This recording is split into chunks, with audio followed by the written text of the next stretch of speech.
अस्सलाम वालेकुम। आज़म अली के साथ मैं हूँ हसन रज़ा। आप देख रहे हैं ओरा डिजिटल। मलिक साहब, खुशामदीद। एक लंबे टूर के बाद जी बिल्कुल। एक लंबा नेशनल सिक्योरिटी वर्कशॉप थी जो बलूचिस्तान में हुई, फिर पेशावर, फिर इस्लामाबाद, फिर एलओसी लाइन ऑफ कंट्रोल, कोठी सेक्टर। जिन दिनों में हम एलओसी पे थे, उन्हीं दिनों में जंग शुरू हुई। फिर जंग को करीब से देखने का मौका भी मिला। जज्बे, वो जुनून, उसको भी देखा। अपना भी सॉफ्टवेयर अपडेट किया, लोग का भी होता देखा, कौम का भी सॉफ्टवेयर अपडेट होके देखा कि जब मुश्किल वक्त आ जाए तो कौमें किस तरह से खड़ी होती हैं, कौमें बनती कैसे हैं। अच्छा, सॉफ्टवेयर से याद आया, कोई एक कौम है कि जिसका सॉफ्टवेयर अभी तक अपडेट नहीं हुआ? हम में ही मौजूद है वो कौन-सी कौम है? उस कौम का होना भी नहीं है, वो ज़ॉम्बीज़ है, वो इस कौम के ज़ॉम्बीज़ है। और उन ज़ॉम्बीज़ ने इस मुल्क का बेड़ा गर्क करने में कोई कसर नहीं छोड़ी। एक वक्त था, मैं आपको बताऊं, जिस जिस नस्ल की आप बात कर रहे हैं, ये वाले यूथ नस्ल है, ठीक है।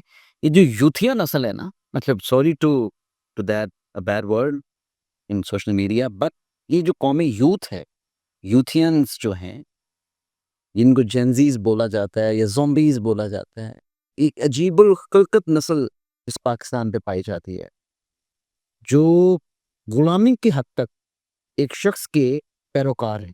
गुलाम जिसे बोलते हैं ना, गुलाम जिसके लिए वो गुलामी की हद तक उसके आगे सरनगू हैं, उनको इससे कोई सरोकार नहीं है। ये मुल्क है, नहीं है। इनका जो सोशल मीडिया ब्रिगेड है, वो इस हद तक वाहियात और बेशर्म है कि मैं आपको बता नहीं सकता कि जब मुश्किल वक्त आई, जब जंग लगी, तो सारी कौम एक पेज पे थी। एक पेज पे, इनका पेज ये रहता था। ये जो कुछ यूट्यूबर्स हैं जिन्होंने सिर्फ पीटीए के प्लेटफॉर्म से नाम कमा के, नाम में हाथ साफ ही हैं, सारी दुनिया को पता है। सारी दुनिया को पता है, उनको शर्म आनी चाहिए। वो आफ्ताब इकबाल जैसे, मतलब थर्ड क्लास जो लोग सहाफ़ी भी नहीं है, और मोहित पीरज़ादा सेल्फ जैसे, मेड फ्रॉस्ट। क्या मोहित पीरज़ादा जैसे जो बाहर अमेरिका में रहे। अमेरिका में रह के पाकिस्तान के खिलाफ इन लोगों ने प्रोपेगेंडा नहीं है, इन्होंने वो गंद किया है। मैं कहता हूँ कि कौम इनका चेहरा याद रखे। देखिए, आप आपके खिलाफ किसी भी पॉलिटिकल पार्टी से रहे, मेरा इख्तिलाफ हो सकता है। देखिए, मतलब मुझे ज़ाती हैसियत में लेट्स सपोज़ मुझे पीएमएल नहीं पसंद, ठीक हो गया। मुझे पीटीआई, आपको पता है मेरा पीटीआई के साथ एक रोमांस रहा है, ठीक है। मैंने इस पूरे मुल्क में पाकिस्तान के अंदर खान साहब के साथ नुमाइंदगी की है पीटीआई। या मतलब एक ट्रैवल में, मतलब मेरे ऊपर वो ट्रस्ट करते थे, मेरे पास बड़ी-बड़ी चीज़ें होती थी। लेकिन भाई, पॉलिटिकल पार्टी के साथ क्या आप इख्तिलाफ नहीं कर सकते? वो कोई, मतलब इस दौर के कोई इमाम मेहदी हैं? जी, आपने उनसे इख्तिलाफ नहीं करना। एक पॉलिटिकल लीडर है, एक पार्टी का हेड है, एक उसने नारा लगाया, लोग उसके साथ मिले। नारा क्या था? नारा ये था कि हम पाकिस्तान को अज़ीम से अज़ीम तर बनाएँगे। ये नारा लगाया ना, तो जब अज़ीम से अज़ीम तर बनाने के लिए लोग साथ जुड़ते गए, यही इमरान खान 2012 से पहले किया था। मेरे पुराने इंटरव्यूज़ देखें आप, सिटी 42 के समा टीवी के पुराने इंटरव्यूज़ देखें, खान साहब को पूछता कोई नहीं था। ढोल के आगे 4-5 लौंडे लपाड़े नाचते थे, और अकेले खान साहब गाड़ी चला के जो है ना, मैं उनके साथ बैठा होता था। या बेचारे उमर चीमा साहब थे जो गवर्नर बने पिक्चर से रही है, वो होते थे। खान साहब को कौन जानता था? हाँ, मंसूर अली खान साहब भी लोडे लपाड़ी कहते हैं, उनको तो बड़ी गालियाँ पड़ती हैं। जी, ये तो शुक्र करें एस्टेब्लिशमेंट का, जिन्होंने इनको एक प्रोजेक्ट बना दिया, प्रोजेक्ट लॉन्च कर दिया, और एक पोस्टर बॉय के तौर पर इसे लॉन्च कर दिया। मगर ना, इनको कौन जानता था? ये तो टीवी पे, मैं आपको बताऊँ हसन साहब, टीवी पे मुझे याद पड़ता है, मैं लड़ा करता था अपने डेस्क पे। इमरान खान साहब की खबर फाइल नहीं थी होती, क्योंकि रेटिंग ही नहीं थी आती। नहीं, वो तो वर्ल्ड कप जीता था उन्होंने यार। नहीं, वो रेटिंग ही नहीं थी आती। वर्ल्ड कप छोड़ के दुनिया जीतने, इनकी रेटिंग नहीं आती। टीवी पे इनको कोई देखना पसंद नहीं था करता। एक शुक्र करें जियो टीवी का, जिन्होंने पुकार 2010 के फ्लड में पुकार नाम की एक जो है ना वो ट्रांसमिशन स्टार्ट की, अच्छा। जिससे लोगों का एक टेलीथॉन था, जिससे जो है ना वो फंड जनरेट करके जो फ्लड के एरियाज थे वहां पर पहुंचाया गया। ये जो शुक्र करें, तो इनको तो जियो ने और हम जैसे लोगों ने जो थे प्रमोट कर करके यहाँ पे पहुंचाया। आप उस जमात के गुलाम हो गए, आपको शर्म नहीं आती? आप पाकिस्तान से बाहर बैठकर, वो एक आदिल राजा जो वो मेजर है नाम नहाद, उसको शर्म आनी चाहिए। ज़ाती दुश्मनी में आप मुल्क का नुकसान कर रहे हैं। आप कहे करें, एक दो बंदों की तनकीद करें, आप कहें जी फलां बंदा ऐसा है, फलां बंदा ऐसा है। अच्छा, मेरा मेरा मेरा सवाल ये है कि पॉलिटिकल पॉलिटिकल पार्टीज किस लिए होती हैं? देखिए, पॉलिटिकल पार्टीज़ मुल्क उनका मकसद क्या होता है? ऑब्जेक्टिव्स क्या होते हैं? सर, पॉलिटिकल पार्टीज़ हैं, तो पॉलिटिकल पार्टीज़ का ऑब्जेक्टिव यही है कि वो बरसरे इक़्तिदार आएँ और अपने लोगों को बेनिफिट किसी सर्टेन जियोग्राफिकल एरिया को, इसको आप बाउंड्रीज कहते हैं, इसके अंदर एक कौम रहती है, कौम रहे उसके लिए काम करें। उसके लिए आप काम करते हैं। एक पॉलिटिकल आप एक जमात बना और जिस हालत जंग में भी आप लास्ट वीक थे, तो अगर वो ना कौम रहती, ना वो बाउंड्रीज रहती, खुदा न खास्ता मुंह में खाक, ना बाउंड्री रहती, ना कौम रहती, तो फिर ये किसके लिए काम करते हैं? मैं बताऊं हसन साहब, ये फिर इंडिया के लिए काम करना शुरू कर देते। इनने तो अभी भी इंडिया के लिए काम के लिए दीन मजहब कोई नहीं है, इन्होंने इंडिया के लिए काम किया है। और आज देखें वो क्या कहते हैं, वो किसानी बिल्ली खंबा नोचे, उसके मुतरादफ अलीमा खान का जो बयान, नहीं उसके मुतरादफ आज ये जो यूट्यूबर्स हैं, नहीं देखें फौज ने तो अच्छा किया है, जहाज उनके गिराए हैं, लेकिन देखें अब इमरान खान को रिहा करें। आपको शर्म आनी चाहिए। आप इस मुल्क का खाया, यहाँ पैदा हुए, किसी का बाप जो था वो मैकेनिक था, किसी का बाप जो था वो डिस्टेंबर करता था, किसी का बाप जो था वो मतलब साइकिल पे आया जाया करता था। ये आपकी औकात थी। आपको इस मीडिया ने उठाया, इस मीडिया ने आपको हीरो बनाया, इस मीडिया ने आपको चार चांद लगाए, इस मुल्क ने आपको पाला पोसा बड़ा किया, नाम बनाया, और वही सुनता है। ठीक है। और वो उसी मुल्क के खिलाफ अब आप भारतीय ज़बान बोलने लग पड़े। आप ये कहना शुरू हो गए भारत को कि गिराएँ, बॉम्ब गिराएँ यहाँ पर, अडयाला जेल पे गिराएँ, इमरान खान को रिहा करें। ये जी यूट्यूबर्स हैं, यूट्यूब के ऊपर पैसा कमाते हैं, इनको शर्म आनी चाहिए। उनका मकसद ये है यार कि गैरत लोग हैं ये। उनकी इंडियन ऑडियंस भी साथ अटैच रहे। ये तो मुनाफिकत होगी ना, ये मुनाफ़िकत है, ये पैसे, मुनाफिक लोग हैं। ये सिर्फ डॉलर्स। मैं बताऊं कौम को, उस एक सोशल मीडिया अकाउंट जो एक्स अकाउंट है, जिसने एक मौके पर वो कुछ अमेरिकी इनके हैं, वो एक डॉक्टर शहबाज गिल है, घटिया। आपने उससे प्रोग्राम में मैं कहूं कि इस पीटीआई में अगर कोई गंदा करेक्टर है ना, लूज गंदा बदतरीन करेक्टर, तो ये डॉक्टर शहबाज गिल है। घटिया करेक्टर है पीटीआई के अंदर इटसेल्फ। मैं आपको बताऊं पीटीआई के जो लोग हैं उसे घटिया बोलते हैं। अब तुम्हें शर्म आनी चाहिए। अच्छा, मुझे एक बात बताएं, खान साहब ने भी तो इनकार कर दिया था ऑल पार्टीज कॉन्फ्रेंस के लिए कि कोई नुमाइंदा भी शामिल नहीं होगा। तो ये पॉलिसी उसमें जब वो इनकार करेंगे तो वही तो ट्रिकल डाउन होगा। मैं आपको बताऊं, ये नैरेटिव ये एक शख्स के गुलाम, टीम में भी ये पीटीआई एक शख्स की गुलाम, शख्सियत प्रस्त। ये एक शख्सियत प्रस्त पार्टी है, एक शख्स की गुलाम है, उसका नाम इमरान खान है। ये उसकी गुलामी के गिर्द घूमते हैं। कौमी सलामती कमेटी का इजलास हुआ, पहलगाम जब वाकया हुआ, उस वाकये के अंदर built establishment, civil establishment, Pakistan की तमाम पोलिटिकल पार्टीज वहां पर जमा। मैं आपको ओम जिकार ये बता रहा हूँ, मैं सोर्स का नाम बताऊं, इस मुल्क की सबसे बड़ी शख्सियत मेरी सोर्स है, सबसे बड़ी शख्सियत इस मुल्क की। ठीक हो गया। उन्होंने बताया हमें कि कौमी सलामती कमेटी के इजलास में जब ये तय हो रहा था कि पाकिस्तान के ऊपर एक मुश्किल वक्त आ रहा है और तमाम मुल्क ने यकजा होकर चलना है, तो पाकिस्तान तहरीक इंसाफ के जो लोग कौमी सलामती कमेटी में थे, उनका क्या सवाल था, उनका क्या जवाब? खान को रिहा करें, उनको लेके हैं। और तुम उसकी नुमाइंदगी कर रहे हो, उसकी नुमाइंदगी कर रहे हो, तो बात करो, खान को रिहा कर। वो जी खान को रिहा करें, वो कहते हैं पाकिस्तान के ऊपर हमला हो रहा है, खान को रिहा करें। पाकिस्तान के ऊपर ड्रोन आ गया है, खान को रिहा करें। उन्होंने मिसाइल मार दिए, खान को रिहा करें। वही यार बस भी कर दो तुम, खान को रिहा करें। कि खान ने क्या कर लिया? जब पुलवामा वाकया हुआ था तो एक मोदी की कॉल पे आपकी धोती नीली हो गई थी और आपने अभिनंदन को वापस भिजवा दिया था। की होती है लीडरशिप, क्यादत होती है। इस दफा क्यादत ने साबित किया है, वो कोई भी क्यादत हो, मैं किसी पॉलिटिकल पार्टी के साथ नहीं हूं, मैं कौम के साथ। कौम यकजा हुई 71 में। कौम ईस्ट पाकिस्तान में जब मुफ्ती बानी के साथ मिलकर बंगालियों ने एक हिंदुस्तान ने चाल चली और कौम को इलादा कर दिया, तो देखिए 90,000 फौजी विंड्रॉ हो गए और 25,000 इंडियन आर्मी थी जिन्होंने 90,000 फौजियों को कैदी बना लिया।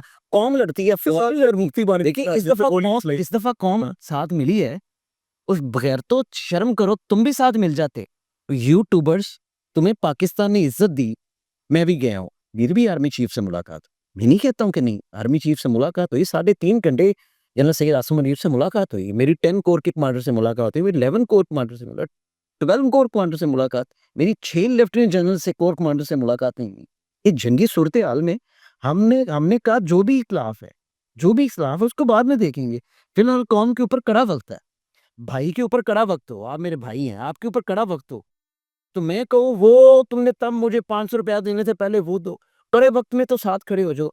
कौम इन लोगों को पहचाने, कौम पहचाने इन लोगों को जिन्होंने मुश्किल वक्त में पाकिस्तान का साथ नहीं दिया और दारे वतन और इंडियन दारे वतन और इंडियन जुबान पर इनका बाइकआउट सेम वही लोग हैं जैसे कि वहां पे गौ मूत्र और लेप करते हैं वो तो गोबर का। गोबर उसको कहते हैं जेआई, जैसे एआई आर्टिफिशियल इंटेलिजेंस है वो जेआई है, गोबर इंटेलिजेंस उनकी। सेम ये गोबर इंटेलिजेंस ये हैं जो यूथिये पाकिस्तान से बाहर रहकर पाकिस्तान का तशख़्ख़ुस खराब कर रहे हैं और भारतीय ज़ुबान बोल रहे हैं, इसराइली ज़ुबान बोल रहे हैं। इनको कोई शर्म या नहीं है, इनका बाइकआउट होना चाहिए। हसन साहब इनका बाइकआउट। बाइकआउट कैसे हो सकता है बल्कि साहब? आप मुझे बताएं कि क्योंकि एक भाई होता है ना बीच में, 3 भाई बड़े नॉर्मल है, नॉर्मल ह्यूमन है ना, अच्छे मतलब अच्छे मुसलमान हैं, अच्छे पाकिस्तानी हैं। एक भाई बीच में से वो यूथी है, कैसे हो सकता है बाइकआउट उसका? क्या करे?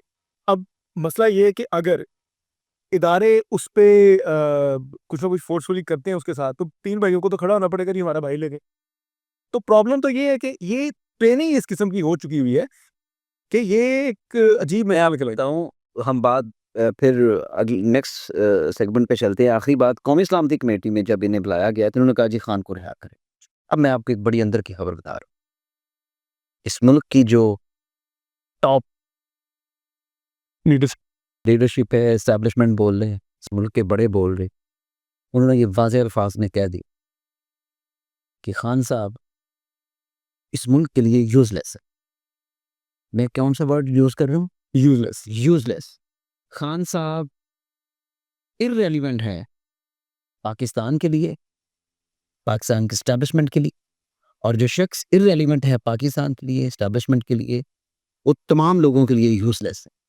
और खान साहब के लिए यूजलेस लफ्ज बोला गया है एक बड़ी हाई प्रोफाइल मीटिंग। कहीं हार्मफुल तो नहीं बोला गया? हार्मफुल नहीं, यूजलेस। यूजलेस बंदा होता है बस आप चल फिर रहे हैं हमारे लिए, आप यूजलेस हैं, हम आपको क्या करें, जाएं आप अपना जाके काम करें। खान साहब इस वक्त पाकिस्तान की पॉलिटिक्स में एस्टैब्लिशमेंट के करीब हर जगह पे अब ये शख्स जो है वो यूजलेस हो चुका। अच्छा, आपने आज मोदी की तकरीर तो सुनी हो, बॉडी लैंग्वेज भी साथ नहीं दे रही थी। जी बिल्कुल। और जी हमने तो ये किया, लेकिन पाकिस्तान ने हम पे हमला कर दिया। तो जहर उसने उगला पाकिस्तान के खिलाफ। जी बिल्कुल। ठीक है, सिंध पानी उसने कहा कि पानी नहीं हम देंगे, या खून बहेगा या पानी बहेगा। तो अगर आप ओवरऑल पूरी उसकी जो है तकरीर का तज्जिया करें, जी तो आपको क्या समझ आती है? क्या वो चाह रहा है? वो दोबारा पाकिस्तान से कॉन्फ्लिक्ट चाह रहा है? वो टेबल पे तो आ नहीं रहा, दोबारा उसने कह दिया टेबल पे नहीं आएंगे हम जब तक ये खत्म नहीं होगी। और टेबल पे आपको पता है पिछले 10-12 साल से टेबल पे आए भी नहीं वो। देखिए हसन साहब, इस ये जो 7 मई को मार का हक शुरू हुआ और 10 तारीख तक ये चलता रहा, जिसे इसे मार का है तो 10 तारीख को शुरू हुआ ना, बिरजान सारे उसको सारे को हम मार का, ये मार का हक ही था जो चलता रहा। खैर, मैं आपको एक चीज़ बताऊँ हसन साहब, मोदी की तकरीर एक हारे हुए शख्स की तकरीर थी।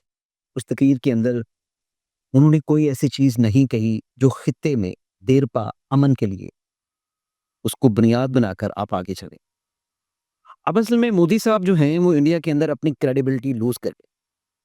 उनकी क्रेडिबिलिटी इस तरह से लूज हुई कि इंडिया एक अरसे से एक प्लानिंग कर रहा था कि वो किसी भी तरह पाकिस्तान और चीन को होल्ड पे रखे, अलग-अलग रखे, ठीक है? और भारत चीन के साथ अपनी जो इकोनॉमिक पॉलिसी है उसको बेहतर करे। देखो, चीन अरब सवा अरब इंसानों का मुल्क है, ये 1.5 अरब इंसानों का मुल्क है। देखिए कितनी बड़ी आपस में ही कितनी बड़ी मार्केट है। पाकिस्तान तो बहुत छोटी सी मार्केट है। तो मोदी की फाश गलती ने पाकिस्तान और चीन को आयरन ब्रदर्स जो पहले भी कहते थे उसको और ज्यादा मजबूत कर दिया। वो जो बीच में कभी एक दीवार कभी बननी भी थी, मोदी साहब ने वो भी तोड़ दी। अब पाकिस्तान और चाइना आयरन ब्रदर्स, आपकी पॉलिसी की वजह से 2 मुल्क अब इकट्ठे हो गए। इकट्ठे तो पहले भी बैठे थे। नहीं, वो मैं आपको जिस जिस तनाज़ुर में बता रहा हूँ ना, अब देखिए पाकिस्तान, अब एक चीज़ तय हो गई कि पाकिस्तान और भारत ये दोनों दोस्त नहीं हो सकते। वो तो दो कौमी नजरिया, लास्ट टाइम जनरल साहब ने पहले कह दिया था ये कि ये दो दोस्त तो हो नहीं सकते, कहे जो सब जी। ये 2 दोस्त नहीं हो सकते। अब आप सिर्फ पीसफुल कोएग्जिस्टेंस में रह सकते हैं। अब ये मुमकिन नहीं है कि आप ये कहें कि भारत के साथ तिजारत होगी, सकाफत होगी, सकाफती ताफ़े जो हैं वो आएँगे, जाएँगे। आप भारत के साथ अपनी नहीं बढ़ा सकते। ये पीसफुल कोएग्जिस्टेंस है कि आप आराम से रहें, हम भी आपके साथ आराम से रहते हैं। अब ये 2 जो एटमी ताकतें हैं, अब वो पीसफुल कोएग्जिस्टेंस के साथ रहेंगी। अब ये मुमकिन नहीं है कि भारत जो है तो मोदी साहब की जो तकरीर है वो उन उन अपने जो उनके जिनको वो बोलते हैं देशवासी, उनके अंदर एक दोबारा एक पैट्रियटिज़्म डालने की कोशिश थी। लेकिन इंडिया के अंदर अब दरार पड़ चुकी है। लोगों को ये नज़र आ गया है कि मोदी ने उनके साथ ड्रामा किया, अपना इलेक्शन बचाने के लिए पूरी कौम को जंगी जुनून में मुब्तला कर दिया गया है। जबकि उनके जर्नल्स, उनकी इंटेलिजेंस ये बता रही थी कि नहीं कि आप पाकिस्तान के साथ नहीं लड़, पाकिस्तान की एयरफोर्स बहुत मजबूत हो रही है, आप इस तरह से ना करें, पाकिस्तान रिटेलिएट करेगा और बहुत शदीद करेगा। और पाकिस्तान ने किया और पाकिस्तान ने अपना जवाब उनको दिया। हम बहुत देर तक सब्र करते रहे कि ये बाज आ जाएं। जब वो आखिरी हद को ईयर भी समझते हो क्रॉस किया ना, फिर क़यादत ने सोचा कि अब नहीं। सो बताने का मकसद ये है कि वो एक हारे हुए शख्स की तकरीर है। मोदी मोदी के पास कोई मॉरल वैल्यूज अब नहीं बची कि वो लोगों को ये कहे कि जी पाकिस्तान के अंदर दहशतगर्दी है। दहशतगर्द आप हैं। बीएलए को आपने ट्रेन किया, बीएलएफ को आपने ट्रेन किया, अफगानियों के साथ मिलकर टीटीपी को आप ट्रेन करते हैं। रॉ का ऑफिसर कुलभूषण यादव बलूचिस्तान से हमने पकड़ा, उसके डोजियर यूएनओ को हमने दिए। आपने पाकिस्तान के अंदर जो जो आतंकवाद आप कहते हैं वो आतंकवाद पाकिस्तान के अंदर आपने फैलाया और हमारे हजारों लोगों ने कुर्बानियां दी। आप जो आपके जो अर्थशास्त्र है, आपके जो गुरु हैं कोटला चाणक्य, वो कहते हैं कि हमसाये के साथ दुश्मनी रखो और हमसाये के साथ दोस्ती रखो। आपने हमसे दुश्मनी रखी और अफगानिस्तान के साथ दोस्ती रखी। ठीक है, आपने हमसे दुश्मनी रखी, ईरान के साथ दोस्ती रखी। आपने हमारे साथ दुश्मनी रखी और आपने ईरान के साथ चाबहार बंदरगाह बनाई। क्योंकि आप अज़ल से हमारा वजूद एक्सेप्ट ही नहीं कर रहे और आप सबसे बड़े जो टेररिस्ट स्पॉन्सर्ड ऑर्गेनाइजेशन, वो आपकी रॉ, आपकी एजेंसी है, जिसे दुनिया भर के अंदर, कनाडा के अंदर, अमेरिका के अंदर, सेंट्रल एशियन स्टेट्स के अंदर ये कहा गया कि ये लोगों को बेगुनाह मरवाते हैं। ठीक है, आप स्टेट स्पॉन्सरशिप टेररिज्म कर रहे हैं पाकिस्तान के अंदर फॉर लास्ट 76 ईयर्स। आपको शर्म आनी चाहिए। और आपकी तकरीर आपके मुंह पर दे मारी है आपके भारतवासियों ने। उन्होंने कहा है कि मोदी साहब आप शर्म करें, किस मुंह से अब आप जो है असम और इन जगहों पे जहाँ पे हमले हो रहे हैं वहां पे जा रहे हैं? क्या आप वहां पर जो राग पड़ी है उसे समेटने जा रहे हैं? और पाकिस्तान अब बराबरी की सतह पर मुज़ाकरात करेगा। पानी हमारी शारक है, हम पानी के ऊपर कभी दस्तबरदार नहीं होंगे। ये मैं आपको याद है जब हमने ये प्रोग्राम शुरू किए थे तो मैं आपको कहा था कि पानी इस कौम का बहुत बड़ा मसला होने जा रहा है। पानी के ऊपर ही अगली जंग हो। हम तो सरम डूबे हैं, तुम्हें भी ले डूबे।